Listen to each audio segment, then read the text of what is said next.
নমস্কার, জ্যোতিষ চর্চা ইউটিউব চ্যানেলে আপনাদের স্বাগত জানাই। আজ আলোচনা করব একজন সঙ্গীত শিল্পী জীবনে প্রতিষ্ঠিত হতে গেলে তার গ্রহগোচর কীরকম হওয়া উচিত। প্রথমত বলবো, পঞ্চম ঘরে যদি বুধ এবং রবি বুধাদিত্য যোগ সৃষ্টি করে এবং তাতে যদি বৃহস্পতির দৃষ্টি থাকে এবং শুক্র যদি লগ্নে স্বয়ং থাকে এবং সে দশম ভাবকে প্রভাবিত যদি করে, তাহলে সে অনেক বড় শিল্পী হতে পারবে এবং সঙ্গীত শিল্পী হিসাবে সে জীবনে প্রতিষ্ঠিত হতে পারবে।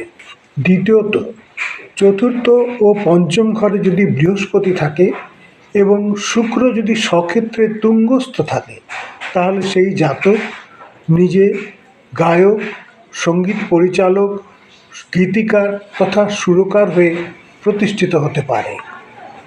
তৃতীয়ত, যদি কুষ্টিতে বা আপনার কুণ্ডলিতে চতুর্থভাবে শুক্র অধিপতি থাকে এবং চন্দ্র 6, 8, 12তে না থাকে, তাহলে সে ভালো গায়ক হতে পারে।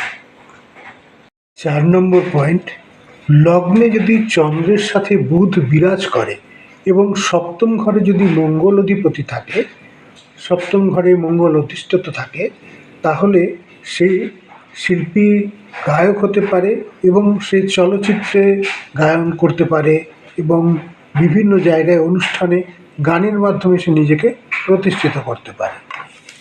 পঞ্চম পয়েন্ট, যদি লগ্নে শুক্র ও চন্দ্র একসাথে বিরাজ করে, এটা খুব শুভ লক্ষণ, তবে সে অবশ্যই খুব ভালো গায়ক হতে পারবে, সঙ্গীত জীবনে সে অনেক উন্নতি করতে পারবে।